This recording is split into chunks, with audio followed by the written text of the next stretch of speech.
Baik, bismillahirrahmanirrahim. Assalamualaikum warahmatullahi wabarakatuh. Perkenalkan, nama saya Muhammad Irfan Fadilah dari kelompok 1 beserta teman saya yaitu Anglea Aditya Sarean dan Rido Irfan Suyudi.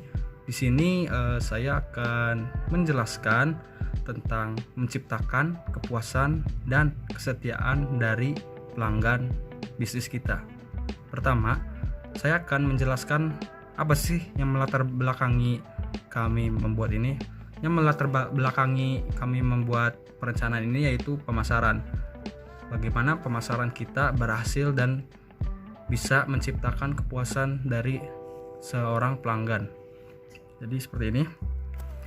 Jadi pemasaran itu suatu proses menyeluruh, terpadu dan terencana yang dilakukan oleh sebuah organisasi institusi dalam melakukan usaha agar mampu mengkoordinir permintaan pasar dengan cara menciptakan produk bernilai jual, menentukan harga, mengkonsumsikan, menyampaikan dan saling bertukar tawaran yang bernilai bagi konsumen, klien, mitra dan masyarakat umum.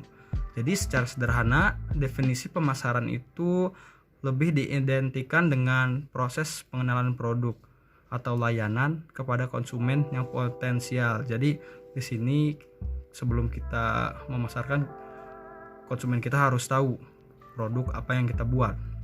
Nah, aspek-aspek untuk pemasaran ini meliputi periklanan, public relation, promosi, distribusi, penjualan dan pelayanan konsumen.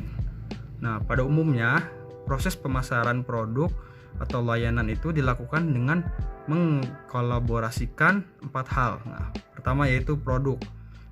Produk itu item yang ditawarkan oleh suatu bisnis kepada calon konsumen.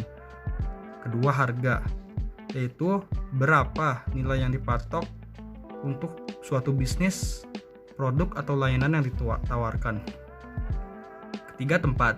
Nah, ini merujuk pada proses distribusi produk yang akan ditawarkan kepada konsumen.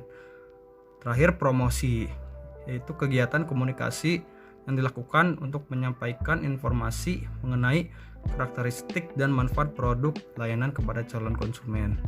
Jadi seperti itu.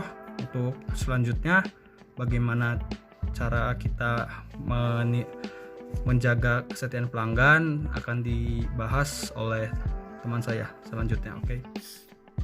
Assalamualaikum warahmatullahi wabarakatuh. Nama saya Rido Irfan Suyudi. Nomor NIM 5041913. Saya menjelaskan tentang nilai kepuasan pelanggan. Nilai kepuasan pelanggan, nilai yang dipersepsikan pelanggan adalah selisih antara penilaian pelanggan prospektif atas semua manfaat dan biaya dari suatu penawaran terhadap alternatifnya. Total manfaat pelanggan adalah nilai moneter, kumpulan manfaat ekonomi, fungsional dan psikologis yang diharapkan pelanggan dari suatu penawaran pasar yang disebabkan oleh produk, jasa, personil, dan citra yang terlibat.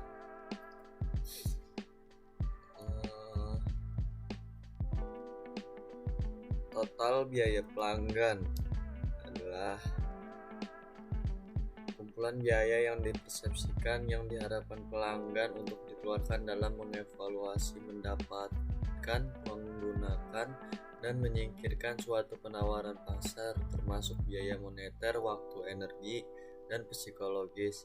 Seringkali manajer mengadakan analisis nilai pelanggan untuk mengungkapkan kekuatan dan kelemahan perusahaan relatif terhadap kekuatan dan kelemahan berbagai pesaingnya. Langkah-langkah dalam analisis ini adalah: pertama, mengidentifikasikan atribut dan manfaat utama yang dinilai elegan. Pelanggan ditanyai apa tingkat atribut, manfaat, dan kinerja yang mereka cari dalam memilih produk dan penyedia layanan. Kedua, menilai arti penting kuantitatif dari atribut dan manfaat yang berbeda. Ketiga, menilai kinerja perusahaan dan pesaing berdasarkan nilai pelanggan yang berbeda dan membandingkannya dengan peringkat arti pentingnya. keempat, mempelajari bagaimana pelanggan dalam segmen tertentu menentukan peringkat kinerja perusahaan terhadap saing utama tertentu berdasarkan suatu atribut atau manfaat. Kelima, mengamati nilai pelanggan sepanjang waktu.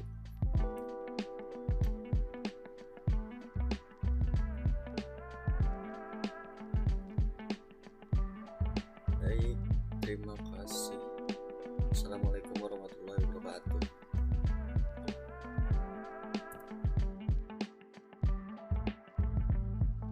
Cara menjaga dan memberikan kepuasan kepada pelanggan. Yang pertama, beri reward untuk pelanggan setia. Contohnya seperti memberikan potongan harga atau memberikan harga promosi.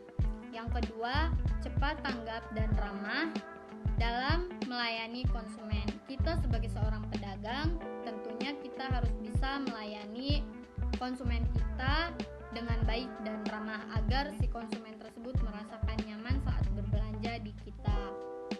Yang ketiga, transparansi terhadap konsumen. Nah, sebagai seorang pedagang, kita harus memiliki sikap transparansi ini atau sikap tanggung jawab. Nah, yang keempat, konsisten dengan pelayanan terbaik. Kita sebagai seorang pedagang harus bisa memberikan pelayanan terbaik kita untuk para konsumen kita agar si konsumen tersebut merasakan nyaman saat berbelanja di kita. Nah, yang kelima, beri pengingat atau promosi sesuai selera pelanggan. Contohnya itu kayak misalkan kita memberikan harga promosi atau potongan harga untuk pelanggan setia kita agar si pelanggan setia tersebut terus bisa menikmati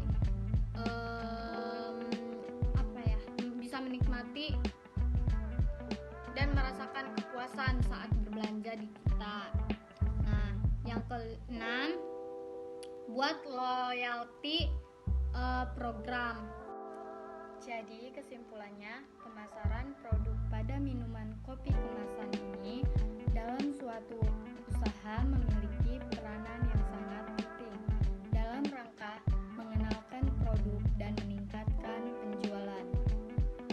Dapat dikatakan, kunci suatu produk dapat cepat laku di masyarakat terletak pada segi pemasarannya. Karena kopi ini sangat digemari oleh kalangan di masyarakat, maka dari itu produk minuman kopi ini bisa dibilang sangat menjanjikan jika dikemas dengan baik dan selalu berorientasi kepada pelanggannya.